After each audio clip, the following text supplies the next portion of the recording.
안녕하세요. 차마지외과 원장, 혈관외과 전문의 박수진입니다. 오늘은 지난번 말씀드렸던 하지 부종과 뗄래야 뗄 수 없는 관계인 압박 스타킹에 대해서 알아보고자 합니다.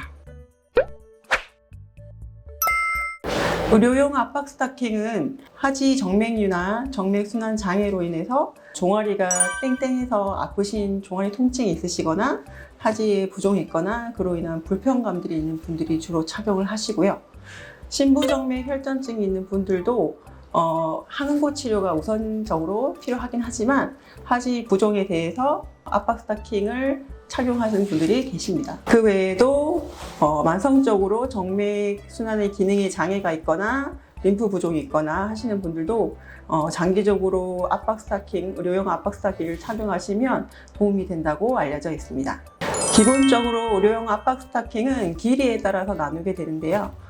발등을 덮고 무릎까지 오는 무릎형, 발등을 덮으면서 허벅지, 서해부까지 감싸주는 허벅지형, 그리고 골반 부위와 하복부까지 감싸주는 팬티형으로 나눌 수 있겠습니다. 부종의 범위와 질병에 따라서 압박 스타킹을 착용하는 종류가 조금 달라질 수는 있겠지만 기본적으로 하지 정맥류가 있거나 만성적으로 정맥 기능이 순환이 안 돼서 문제가 있으신 분들은 대부분 부종이 종아리와 발목, 발등에 오시고 증상들도 대부분 종아리에 국한되는 경우가 많으시기 때문에 신고 벗고 하는 편의성이나 활동하시기에 편리한 것들을 고려한다면 그런 분들은 무릎형까지 오는 것만 신으셔도 무방할 것으로 생각됩니다. 이 역시 질병의 종류에 따라서 신는 기간이나 이제 낮 동안 신어야 될지 밤 동안 신어야 될지 나뉘는 경우가 이제 있긴 하지만 심부정맥 혈전증의 경우에는 초기에 심하신 상태에서는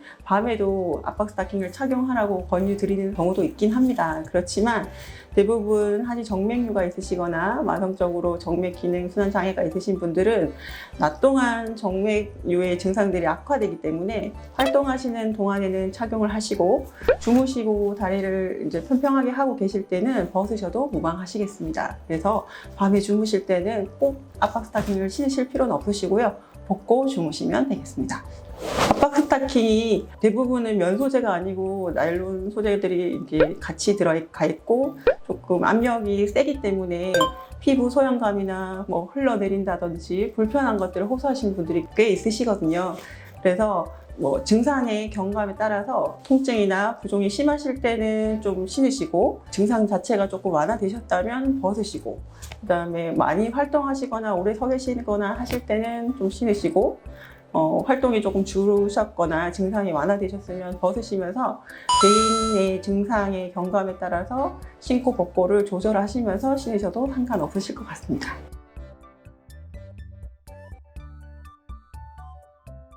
보통 하지 정맥류 수술을 하시고 나면 저희 병원은 2주에서 3주 정도 의료용 압박 스타킹을 착용하라고 말씀드리는데요. 수술 당일은 밤 동안 착용하셔도 불편하지 않으시면 무방하실 것 같고요. 다음 날부터는 아까 말씀드렸듯이 낮 동안 활동하시는 동안에만 착용을 하시면 되고 2주에서 3주 정도는 착용하시는 것을 보통 권유해 드리고 있습니다. 다만 하지 정맥류 중증도에 따라서 수술하시기 전에 정맥류가 심하시고 국소 절제술을 해야 되는 범위가 크신 분들은 일시적으로 수술 후에 멍이 많이 들고 수술 부위가 좀 당기고 불편감들이 있으신 경우에는 압박 스타킹을 신으면 그러한 증상들이 완화되는 경우가 많기 때문에 조금 더 신으셔도 무방하실 것으로 생각됩니다. 마지막으로 의료용 압박 스타킹은 적절한 압력이 유지되어야 그 부종과 여러 가지 증상들의 완화에 도움이 되기 때문에 압박 스타킹이 오래돼서 조금 쪼아주는 압력 자체가 조금 감소했다고 느껴지시면 주기적으로 교체해 주시는 것이 중요하고요. 압박 스타킹 착용하실 때 가장 중요한 것이 발등이 덮이는 것을 착용하시는 거예요. 그래서 가능하시면 발등이 꼭 덮이고 압력이 일정하게 유지되는 의료용 압박 스타킹을 착용하시기를 권유드리겠습니다. 오늘은 의료용 압박 스타킹에 대해서 여러 가지 궁금하실 만한 것들에 대해서 말씀드려 보았는데요. 압박 스타킹에 대해서 궁금하셨던 분들께 많은 도움이 되셨길 바라며 다음에는 또 다른 하지 정맥류 이야기로 찾아오겠습니다. 감사합니다.